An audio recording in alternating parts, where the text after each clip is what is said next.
Okay, hi out there, guys. This is Leroy Hoxton again. I'm the press box. I'm here to bring you Abraham Seaneke. For those who don't know, I just wrote an article surrounding this young up and coming uh, long and triple jumper.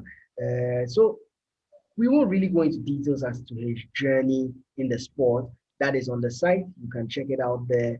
We are going to be talking more around his 2020 and maybe brush over some of the things that has led him to where he is now. So let me introduce you to him, Abraham Seaneke. Good evening and welcome to my show. Thank you for having me today, Leroy. You all Thank you. I right? really appreciate it. No problem. So, Abraham, like I said, we've already brushed through your history. I've spoken to you to learn about where you came from, how you got there, and all that. Something we didn't really speak about intently was your relationship with your coach, that is, what's his name?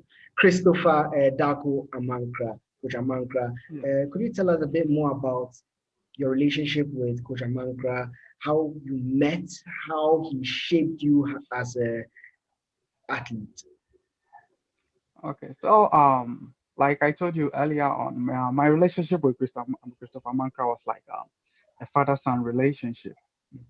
He took me under his wings and uh, he began to train me. He made me fall in love with the sport, and he provided with me a lot of stuff that I'll need to be successful in the sport.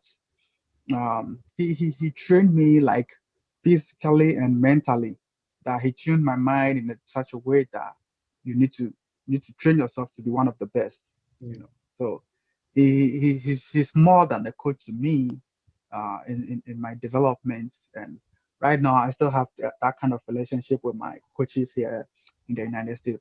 Coach Stu, Coach Matt Stewart, and Coach Gibson. They are my coaches here, and I still have those kind of relationship with me. So I'll say So I'm really fortunate to have this kind of coaches who normally believe in me and always push me to be the best. yeah, yeah. So are you still in contact with Coach Amankra? Does he still sometimes check up on you to find out how you're doing and push you even further? Yeah, I'm always in contact with Coach Amanka. He's one of the people that I'm always in contact with. Like, I update him every single time. Like, I share stuff with him, like advice and all that. So I'm always in contact with him, and he's always there to respond to me and provide me with the necessary advice and all that. So yeah, even like not too long ago, I shared the article you wrote with him. So yeah, I'm always in contact with him. Yeah. Yeah, yeah. So let's come to 2020 and your achievements so far. You started 2020 with a 7.47 meter jump at your first meet. Then you improved it to 781 meters back in February that during the University of New Mexico Team Invitational. You gained Yeah. recognition at the Texas Panhandle Sports Hall of Fame, and you've done a whole lot in 2020. While others were struggling to get their fitness on top, you continue to push yourself. What do you believe was the guiding principle that helped you to get to these numbers? I think one of the key things I learned in 2020 was being patient in all my approach or in everything I do. So my first meet didn't go as I wanted it to be. After the first meet, I sat down with my coach and we went over a lot of things. I realized I was doing a lot of rushing. I was rushing throughout most of my phases. So the next focus for me before the next meet, I had like 2 weeks prepare for the next meet, which was in the New Mexico Invitational. So all my focus was being patient in everything, in my execution, in my approach, in everything. Then it paid off. Then I just improved and got a new indoor PB, which is Yeah, better than my yeah, outdoor legal PB. So which really set me up for really good outdoor. Even though that wasn't my target for the indoor, I was hoping to jump much further that indoor, but I had to cut off that indoor season because first of all, the World Indoor Championship had been cancelled, and a lot of competitions have been cancelled. So I was yeah, like, okay, 2 meets for indoor is okay. let me hang my spikes and get ready for tune my mind for outdoor. So that was what happened. If not, I could have mostly we do like 4 to 5 indoor miss bar. I was like two, it's okay. 781 have put me in the right spot to be able to do something much better outdoor. Because the previous year I jumped 759 Yeah. indoor, and outdoor I went out to jump 808 and 816, which even though they were all illegal, but yeah, I improved over it more than that. So I knew 781, I'm in the right spot to do something much better than what I did in 2019. Yeah. Speaking about 2020, the pandemic, how did that affect you in your training, your life? How did that affect you? Oh, it affected me in a way that I have to retune my mind, just like you tuned your mind. I was working with a sports psychologist who was tuning me to be ready for outdoor and competitions and all that. So it all happening and cancellation of stuff. I have to retune my mind. I have to refocus. I have to refocus on the things that I need to be doing. So I came to the point that okay, this is an extra time to work on a lot of things. So improve some of the techniques, some of my weaknesses. So that is how I reshaped and refocused. And from there, I started working hard and improving on a lot of things that I wanted to do that I couldn't do in 2019. Yeah. Okay. So what were those things that you refocused on? I believe you had a schedule that you were taking some sort of recipe, or should I say, things that you were supposed to do to get better by your coaches. But with this whole COVID, what exactly changed in that recipe? Okay, so we had a long off season. So that was during the COVID period. That was the longest off season period. Even though at some point we didn't have access to the weight room and all that, we were training outside and doing a replica or a different weight session, like body weight session, a lot of circuits, you know, keeping the heart rate moving, a lot of strength circuits, and that really helped me. So by the time the weight room was open, yeah, we have not lost a lot of strength, and we're able to continue to build from there. So from there, then we started working on a lot of speed work, a lot of ourselves, and yeah, before everything started getting back to normal. And by the time everything got back to normal, yeah, where I wanted to be, yeah, I'm at exactly where I wanted to be before things started getting back to normal. Yeah. So right now, it's all about the Olympics and qualification. We all know the Olympic standard is around 8.22 meters to Yeah. qualify for the Olympics. Right now, you are around 7.81. We know you can't jump over 8 meters, but we've not seen you yet jump 8.22. Can Yeah. you do it? Oh yes, I can do it. There's absolutely no doubt to whether I can do it or not. I know my level, I know my shape right now. And I know people will say, oh, this guy is jumping 781 and all that, and he's just what thinking about jumping 824 or something. No, it doesn't matter. I know what I'm capable of doing. I know what I've done over the fall, and I know what I'm capable. I know what I do at training grounds. I've been jumping last fall I jumped 8 meters for the first time in the fall. Mostly when I'm jumping 8 meters, it's in the spring. So I jumped 8 meters in the fall from a short from a short approach, and I've done it consistently for like 2 times. So it's not like something that I'm not gonna do. It's something that I'm gonna do beyond the qualification mark. So it's just a matter of time for people to see it, for people to see that, oh, okay, he had actually done it. It's just a matter of time. I know I'm gonna do it. It's just a matter of time for people to see it. Yeah. And once they see it, they'll stop doubting. Yeah. Yeah, because I see the improvement in your progression every single year. You keep improving, you keep improving, you keep improving. The only problem is, do you have enough to get to that 822 that will qualify you to the Olympics? That is the thing that makes sitting here sort of doubts. But if you say you can do it, I just have to sit back you and say yes, you can do it, and we shall see Yeah, it's you just at the Olympics. yeah, but by the end of the qualification period, yeah, you see it for yourself. You I might not tell you, you might see the result. Yeah, that is all I can say. Yeah, when it comes to performance like this, I know what I'm capable of, so I don't like talking much about it. I just like to talk a lot on the track. So that is me. Mm. I don't like So, talking a lot about it. Yeah. so is this confidence coming from your what you are seeing in practice? Are you jumping over 8-2-2 at the practice sessions? Is that what is happening? It's a combination of a lot of things. Sometimes practice we do try and error. You try certain things, but when you are consistent over certain something in practice, you know that you can do something. It's like the consistency. You are consistently doing something in practice. You know that, yeah, you are at the right spot. So I've been doing something consistently in practice. You know. So yeah, Mm, mm, mm, that mm, is where mm, my confidence comes from. And my confidence comes from a whole lot of factors too. So yeah. mm. So let's talk about activities for this year. Where, or should I say, what will we be seeing you doing this year? Is there a project lineup for you this year? What exactly are we going to be seeing?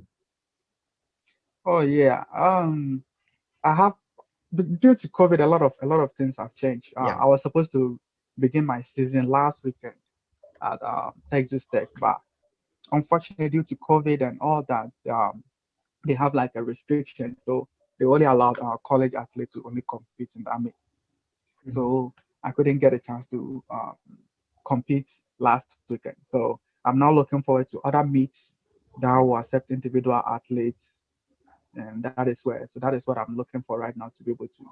I wouldn't be doing a lot of indoor meets because the main focus is outdoor. So just something to prep me for outdoor. So once I get an indoor meet, then yeah, I'll compete then to prep me for outdoor. Yeah, which outdoor is like the main show. Yeah.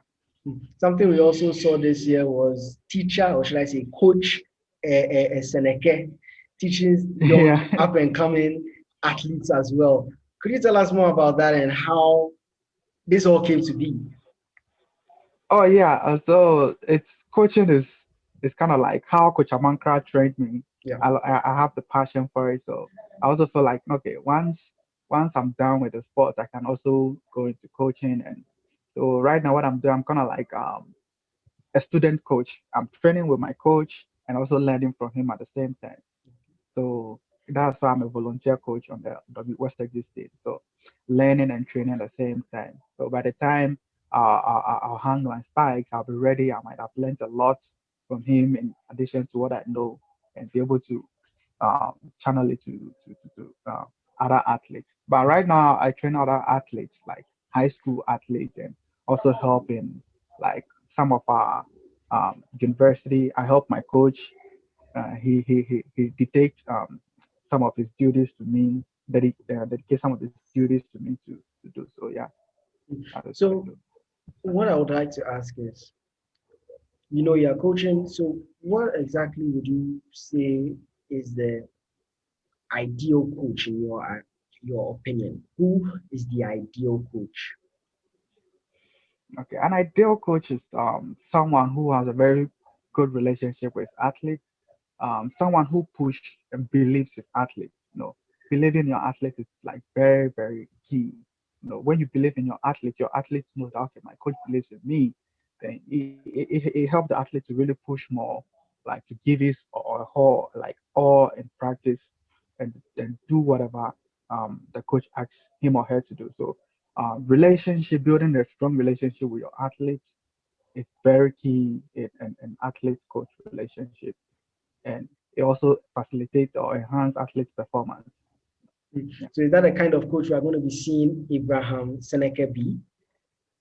Oh yes, of course, of course. Yeah. Very passionate and um, very passionate and yeah, a strong relationship with my athletes. Yeah. Yeah, yeah, yeah. Okay, so we will be seeing Coach Seneca down in Ghana looking for that second Seneca. Okay, just one of the next big triple jumpers athletes in the country. Can you repeat your question again? Yeah, I was saying, will we see Coach Seaneke down in Ghana looking for the next big thing in athletics? Let's see. Let's see. Everything is in the pipeline. Yeah, So let's take it stage one. After stage one, then we go to stage. So it's in the process, yeah. of sort of stuff like that. But yeah, I'll have to get all the experience I'll need in the United States because there are a lot of opportunities here. So I need to take advantage of it and learn as much as I can, get all the experience. Then I'll be able to bring it back home if if God permits. Yeah. Okay, so we have student, athlete, coach. How do Yeah. you put all of this together and keep a right balance between them?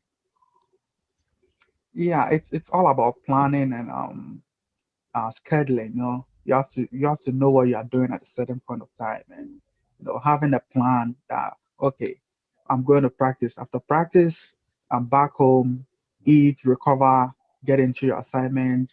When it's this time, you go to bed and sleep. So it's kind of like you're following the schedule from Yeah. point A to point B, from point B to point C, and just like it's like a cycle. So we have a plan that we are following, and that is what I've been doing for the past 4 years. Yeah, since I became a college athlete. Okay. So, what advice do you have to give to other student athletes in Ghana? Some seem not to be able to keep the two and just focus on one while they diminish the other one. What advice do you have to these student athletes to help them balance it out so that they don't really lose either of them? Okay. What I can tell them is that they should have a plan. They should have little room for excuses. You have to take care of your assignments. Education is very important as the sports. So without education, you can't do sports in the United States. You have to have both. So you have to take both seriously, and you have to have a schedule. You have to have a plan. You have to have little room for excuses. You have to have time for when you want to hang out with friends. You should be disciplined in the way that you take care of stuff when no one is watching. So that is advice I can give to fellow college athletes in Ghana, and be very determined as well. Because determination, with your determination, you can go anywhere. You can do anything that you've set your mind on. Speaking about school, universities here in Ghana, when you were back here, Busa Games, or should I say at the 52nd Inter-Hall Athletics competition, you were jumping 6.47 and all that. Now you are jumping 7.81, 8.0, I believe it was 08 at the time. That's back in Yeah. 2019. So Yeah, actually, 29, I also jumped 816 at the NCAA championship where I oh won. yeah, yeah. So what I have to ask is, um, what is the difference from Ghana to America? What is the difference? So Ghana, when I got to United States, my first coach I had here, all the coaches were like, you've got all the techniques and um all the mechanics, but you lack strength. That is what most of the coaches, even some coaches, other school coaches, they were. I had a lot of admirers from other school coaches. They were telling me, bro, you have a really good technique, but you don't have the strength. So that is what a lot of coaches, my coaches and other school coaches who admired me, saw me in competition, told me. So that summer, they said I lack strength and the speed. Okay, and we have a really good strength and conditioning program there in West Texas. Yeah. So I just I just dedicated. Okay, I took all the advice together, and then um, I started working over that summer break. So that summer break, I improved. I gained like 10 pounds from training because I was very skinny. I wasn't having the strength. So I worked out that summer and I gained a little bit of weight and gained some strength in that process. And that summer, the following year, 2018, and the improvement started becoming bigger. So the improvement came from like it started coming like in 50 centimeters. Yeah. So that is how my improvements have been for the last. Even if you watch, if you put it in perspective, you watch my long jump, how the improvements have been. Like it's almost like 50 centimeter improvement every single time. Do you think if you were still in Ghana, you'd be at this point in your career right now? I don't know if I don't know. This is a really difficult question. Mm.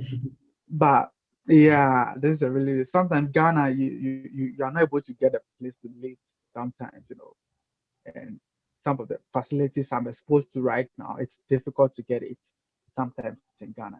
I have to travel all the way from Kokrobiti to Owa every morning. And from there you have to go pay before you leave. Sometimes when you're gonna leave, people they don't want to allow you to leave and stuff like that. So, but this place I'm exposed to the facilities. Like I can just drive, and I'm always at the beauty track or the junior high school track. It's just around. I have a lot of weight room around me. So which when my coach sends me the program, I'll be able to do it. So the facilities are just there. I'm exposed to the facility, unlike Ghana that I have to travel like 2 hours to hour from Kokrobiti, then drive like take a trotro to like Legon and get a gym or Accra Sports Stadium and all that. So it's a whole process. Yeah, yeah, And it's yeah. involved a lot of money and all that. Yeah. Okay, so any final words before I let you go? I mean, it's been a crazy 2020. We have now entered 2021, early stages of 2021. We are hoping for much better. Rumors surrounding the Olympics being cancelled. It looks like it's going to be an equally crazy year, if not more. So, any final words before I let you go? Oh yeah. So my only thing I've got to say this time is like yeah, all those who are supporting, all those who have believed in me and supporting me, they should keep supporting me. Yeah, I'm never gonna disappoint people. I'm not gonna disappoint those who are supporting me, and those who are doubting and all that. Yeah, they should keep doubting me because it's a lot of inspiration. It's kind of like turning in, like fueling me to do something crazy. Yeah. Iram, thank you so much for your time. It's been a pleasure talking to you, learning about you and your history. I had, let's say, one or two sleepless nights just going through your records and looking through your photos for Gusa. It's Oh been a my God. blast learning more about Man, you and how hard you've worked to get here. thank Thank you, you. All thank you. I right. really, I really appreciate your work, and it's you're one of the best out there. You did your research, and when I was going through the article, I was like, you've really done your research. Yeah. So yeah, big Yeah. up to you. Thank you so much. Okay, so that All was right, Abraham Seaneke speaking over there. Thank you for your time. We will be bringing you more and more up and coming athletes as well. I will be bringing you personalities who are really hardworking and trying to bring the best they can to Ghana as well. So stay tuned to this channel. Thanks, guys.